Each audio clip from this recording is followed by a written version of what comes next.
나눠드린 도시락 맛있게 드셨나요? 네. 이거 보시면 저희가 그 마이봇을 위해서 특수한 배터리가 담겨 있는 사과를 줘봤는데, 예, 되게 잘 잡고 있는데요 지금. 수액 있습니다. 두 분 교수님 강의 정말 재밌게 잘 들었고요. 네. 다른 곳에서 쉽게 접하지 못하는 그런 내용들을 말씀해 주신 것 같은데, 그 강의 내용 중에 그 빅데이터가 일종의 권력이 될 수 있다라는 이야기를 두 분 다 조금씩 언급을 해주신 것 같은데요. 네. 자, 이런 관점에서 앞으로 우리가 빅데이터를 어떻게 사용하느냐, 이거에 따라서 많은 또 그런 미래 변화들이 일어날 것 같은데, 네. 두 분은 좀 어떻게 보시나요? 그러니까 빅데이터를 제공하는 데 있어서 그러니까 무분별적으로 자기 데이터가 이제 구글이나 페이스북 같은 대기업에 의해서 이제 수요되고 있는 게 문제인데요. 자기가 데이터를 제공할 때 어떤 데이터를 골라서 원하는 데이터만 제공할 수 있고 수집되도록 자기가 명시할 수 있는 기술적 그리고 제도적인 게 빨리 정립이 돼야 된다라고 생각합니다. 네, 감사합니다.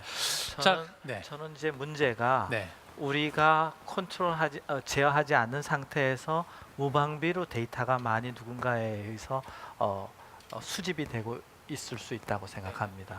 그러니까 우리가 다 그걸 인식하고 법과 제도가 필요한 것 같습니다. 네.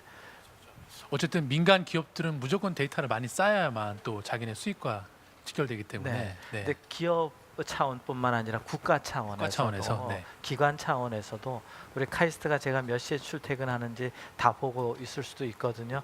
저는 그런 걸 원하지 않는데 자 그래서 이 굉장히 광범위한 게 우리가 들여다봐야 될 것 같습니다. 네, 알겠습니다. 자, 그 앞에 앉으신 우리 카이스트 재학생 여러분들도 궁금한 점들이 많으실 것 같은데, 그 본격적으로 토클 배틀 시간을 가지면서 좀 풀어보겠습니다. 자, 강연이 진행되는 동안 많은 질문들을 올려주셨는데요. 과연 어떤 질문들이 올라왔는지 잠깐 모니터를 보고 좀 보겠습니다. 4차 산업혁명 시대 우수인력 해외 유출을 어떻게 방지하자라고 질문하셨는데, 혹시 어떤 분께서 질문하셨죠? 이 교수님께 제가 질문 드리고 네. 싶은데요. 네. 4차 산업혁명 시대에 국가 간의 이러한 그 정보 독점 혹은 이런 문제가 중요해질 것 같은데, 애국심에만 이런 걸 의존할 게 아니라 어떻게 하면 이렇게 우수 인력을 해외에 뺏기지 않고 잘 국내에 유지할 수 있는지 의견 여쭙고 싶습니다. 굉장히 어려운 질문이고 좋은 질문을 해주셨는데요. 그러니까 제가 보기에는 데이터 분석을 하는 연구 인력들이 해외로 나가는 큰 이유가 국내에서는 데이터를 볼 수 있는 기회가 적기 때문입니다. 아까 그 페이스북, 이런 구글, 아마존 이런 대기업들이 정보를 독점하고 있는데, 그 데이터를 보고 연구를 하려면은 그 기업에 취직하는 수밖에 없거든요. 그 이유 때문이고, 물론 이제 부수적으로 우리나라보다 연봉도 더 좋긴 한데, 그래서 이제 제가 보기에는 그 해외 인력 유출을 막으려면은 국내에서도 데이터를, 그러니까 인력들을 잡아두고 흥미있게 만들 수 있을 만한 데이터들을 수집할 수 있고 보유하고 또 이제 가공해서 그 보유하려는 그 어떤 기업들의 좀 노력이 먼저 그러니까 선행되어야 되지 않을까 싶습니다. 네. 네, 답변 잘 들었고요. 네. 자, 그리고 그 많은 그 심도 깊은 질문들 사이에 그 아주 좀 일반적인 질문이 올라왔는데, 일반 대중들이 이해할 수 있게 반도체 원리에 대해서 간단히 좀 설명 부탁드립니다라고 질문해 주셨네요. 네, 안녕하세요. 네. 저는 학부생이고 아, 이제 그래서 17학번이라 네. 1학년인데요. 네. 아까 네. 메모리 저장 같은 거 말씀하셨던 건 항상 그냥 메모리 저장은 개인적으로 생각할 때 뭐 하드디스크나 그냥 일반적으로 그런 데 저장할 수 있는데 왜 반도체가 필요한지에 대해 여쭙고 싶었습니다. 네, 사실 네. 저도 궁금한 부분이긴 합니다. 네, 교수님. 네, 그 가장 어려운 거를 쉽게 설명하는 건데요.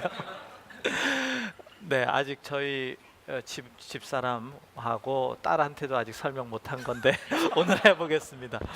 자, 반도체라는 용어에서 보면 반쯤 도체니까 전기를 흘렸다 안 흘렸다 하는 겁니다.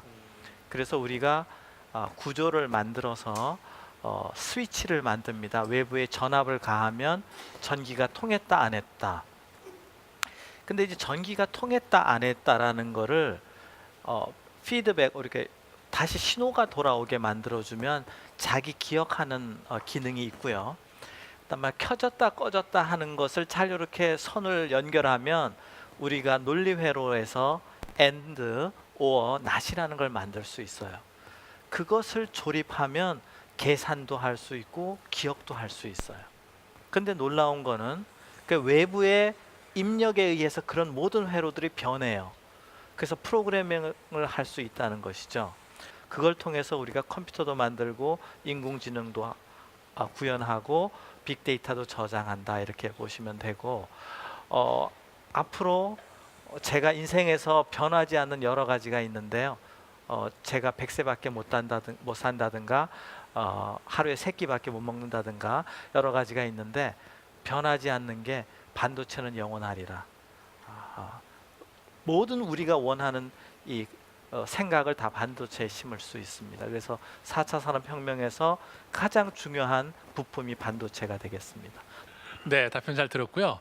자, 다음으로는 네, 빅데이터를 다루는 과정에서 인권 침해에 따른 법적 문제는 어떻게 원활히 해결될 것 같은지 질문을 해주셨는데 혹시 어떤 분이 질문하신 거죠?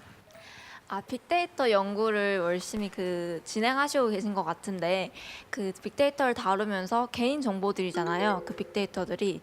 그래서 그 어느 정도까지 빅데이터를 다룰 수 있는지, 어떤 개인 정보까지 다룰 수 있는지, 그 연구가 그렇게 원활하게 법적 문제 없이 잘 되고 있는지에 대해서 궁금해서 여쭤봤습니다. 네. 두 분께서 간단히 다 답변해 주시면 네, 좋을 것 같습니다. 네. 그러니까 빅데이터를 연구할 때 그 개인정보 보호는 굉장히 저희한테도 중요한 이슈거든요. 그래서 여러분들이 뭐 스마트폰을 사가지고 승인을 할 때 보면은 조그맣게 뭐 이러이러한 정보에 대해서 수집하는 거에 동의한다라는 게 있을 겁니다. 여러분들은 아마 못 보시고 지나쳤을 텐데 그런 것들을 동의를 했기 때문에 저희가 이제 수집해서 사용을 할 수 있는 거고요. 그렇다 하더라도 실제 여러분들이 누구였는지, 이름이 뭐였고 이런 것들은 다 지워야 되는 것이고, 단지 그냥 사람 A, 사람 B, 사람 C, 뭐 심지어는 성별까지도 다 지워서 이제 허락된 정보에 한해서만 개인 식별을 할 수 없게 가공한 후에 해야만 이제 법적인 문제도 없고 여러분들의 사생활도 이제 온전하게 보존될 수 있고, 그런 식으로 연구를 하고 있습니다. 저는 네, 그 좋습니다. 개인의 정보의 가장 민감한 부분이 의학 정보거든요. 근데 4차 산업혁명에서 빅데이터 가지고 인공지능을 결합할 수 있는 큰 서비스 하나가 헬스케어 분야예요. 의사를 대체하는 거죠. 제가 언제 아플지도 알고 언제 죽을지도 알고. IBM이 그거를 지금 노리고 있거든요. 왓슨이라는 전 세계 데이터 정보를 다 가지고 있고. 그래서 우리 정보 주면 안 돼요. 그런데 우리 또 의료 산업도 살려야 되잖아요. 그러니까 정보를 일부 노출하면서도 또 어느 경계 넘지는 않도록 해야 되는데, 데이터가 있으면 여러 요소가 있습니다. 누가 했느냐, 언제 했느냐, 어디서 했느냐, 얼마나 자주 했느냐. 근데 누가 했느냐는 정보를 감추고 우리가 거래를 해야 하지 않겠는가 이렇게 생각합니다. 그러니까 진짜 개인적인 민감한 정보는 감출 거는 감추고 공공의 이익을 위해서 개방해야 되지 않겠나. 그래야 우리가 의료 산업 같은 경우도 우리 국가를 보호할 수 있지 않겠나 이렇게 생각합니다. 예. 자, 또 다른 질문 한번 받아볼까요? 네, 저기 뒤에 계신 여자분. 네. 네, 안녕하세요. 두 분 강연 재밌게 잘 들었는데요. 김영훈 교수님께 질문이 있는데 아까 테라부터 제타까지 네. 그 메모리 양을 설명해 주셨는데 네. 제가 큰 숫자가 감이 안 와서 네. 그 사람의 내용량은 몇 바이트 정도 될지 좀 궁금합니다. 거기에 이제 설명해 주시면 네. 비교해서 네. 이해가 쉬울 것 같습니다. 네, 제가 뇌과학자라서 아니는지 모르겠는데요. 제가 한 100메가바이트쯤 되는 것 같아요. 제가 제 노트북에 테라바이트 SSD가 있나 그런데요. 거기에 있는 사진, PPT 다 기억 못해요. 제가 보니까 PPT 한 10장? 그러니까 PPT 10메가씩 10개 한 100메가바이트밖에 안 되는 거예요. 교수님은 어떠세요? 제가 예전에는 한 1기가 정도는 됐다라고 자부를 했는데 네. 자, 4차 산업혁명의 핵심 요소인 빅데이터, 우리의 일상이 디지털로 기록되고 활용되는 세상이 과연 어떤 세상인지 알 수 있었던 그런 시간이었던 것 같습니다. 자, 그 두 분 교수님께서 마무리하시면서 마지막으로 좀 이렇게 학생분들께 드리고 싶은 말씀이 있다면 어떤 게 좀 있을까요? 그러니까 빅데이터는 빛과 어둠이 있는 것 같습니다. 그러니까 빛 측면에서는 그러니까 인류의 이런 생활을 향상시킬 수 있는 굉장히 많은 기회를 제공하지만 그러니까 어둠으로서는 아까 디지털 트윈이 여러분 몰래 이제 여러분의 일상생활을 기록하고 보고할 수 있는 것처럼 여러분들의 프라이버시를 침해할 수 있는 좀 위험성도 있다고 합니다. 위험성도 있다고 생각합니다. 여러분들은 이러한 그 위험성을 좀 배제하고 좋은 측면을 부각시킬 수 있도록 좋게만 활용될 수 있게 좋은 방면으로 활용될 수 있는 방향으로 많은 연구를 거듭한다면은 우리 지금 인류의 행복이라든지 삶의 질 향상에 큰 도움이 될 수 있을 것이라고 생각하고 여러분들의 활약을 기대합니다. 감사합니다. 네, 답변 감사합니다. 네. 교수님. 디지털에서 또 인터넷으로 바뀌었어요. 그러다가 이제 인공지능 빅데이터 시대로 바뀝니다. 이렇게 패러다임이 바뀔 때 우리한테 큰 기회가 있는 것 같아요. 이런 시대에 여러분들이 기술적으로 세계 최고의 과학자나 공학자가 되기를 바라고요. 또는 여러분 중에 한 분은 빅데이터 사업을 일으켜서 빌 게이츠와 같은 세계적인 벤처 기업이 나왔으면 좋겠습니다.